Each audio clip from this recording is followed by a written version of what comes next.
சாமிக்கு படைக்க மாவிளக்கு இத எப்படி செய்யலான்னு பார்க்கலாம்.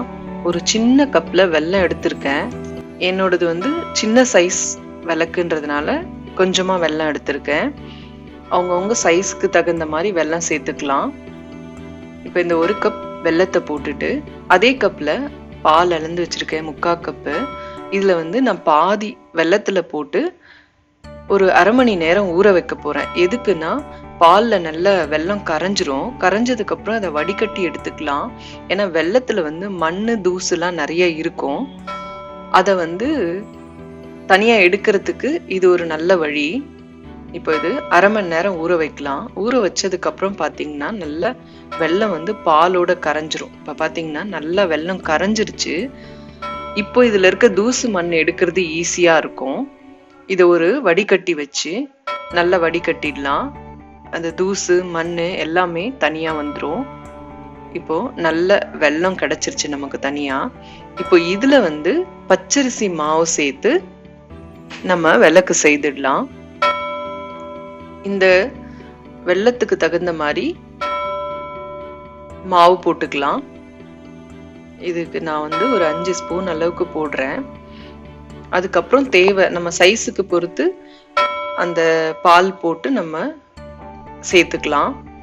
இதுல உப்பு சேர்க்கிறேன். ஒரு சிட்டிக்கு உப்பு சேர்த்தீங்கன்னா படைச்சதுக்கு அப்புறம் அது சாப்பிட்றதுக்கு ரொம்ப நல்லா இருக்கும். உப்பு சேர்த்தாலே அந்த டேஸ்ட் ரொம்ப நல்லா இருக்கும்.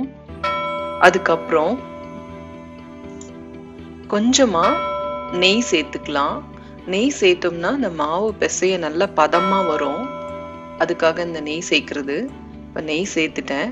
சேர்த்ததுக்கு அப்புறம் நல்லா பிசைஞ்சுக்கலாம். நம்மளுக்கு தேவைப்பட்டா இன்னும் பால் மாவு சேர்த்துக்கலாம். இப்போ நான் இதை பிசைறேன்.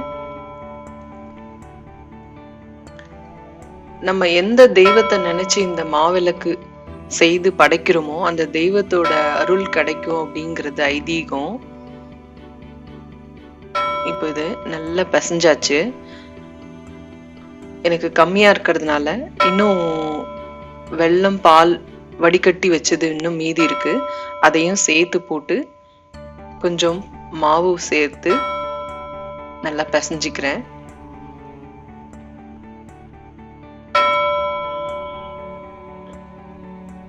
இது நல்லா பிசைஞ்சாச்சு.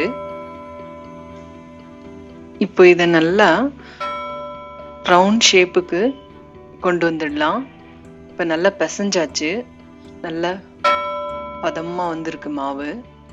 இப்போ 2 கைப்பிடி மாதிரி செய்வாங்க. அதுக்கு தனியா மாவு எடுத்து வச்சிடுறேன். அதை எடுத்து வச்சதுக்கு அப்புறம் மிச்சம் இருக்கிற மாவை நல்ல பால் மாதிரி உருட்டிக்கலாம். இந்த மாதிரி இப்போ இது நல்லா அழகா உருண்டு வந்துருச்சு. அவ்வளவுதான், ரெடி ஆயிடுச்சு.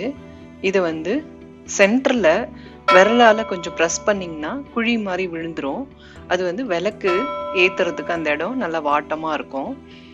அதுக்கப்புறம் கைப்பிடி மாதிரி செய்யறதுக்கு எடுத்து வச்ச மாவை நல்லா அழகா உருட்டிக்கலாம் இந்த மாதிரி. அவ்வளவுதான். இப்போ விளக்க குங்குமத்தால அலங்காரம் பண்ணிடலாம். இப்போ ரெடி ஆயிடுச்சு. அந்த குழியில நெய் ஊத்தியாச்சு. இப்போ திரி போடுறது தான்.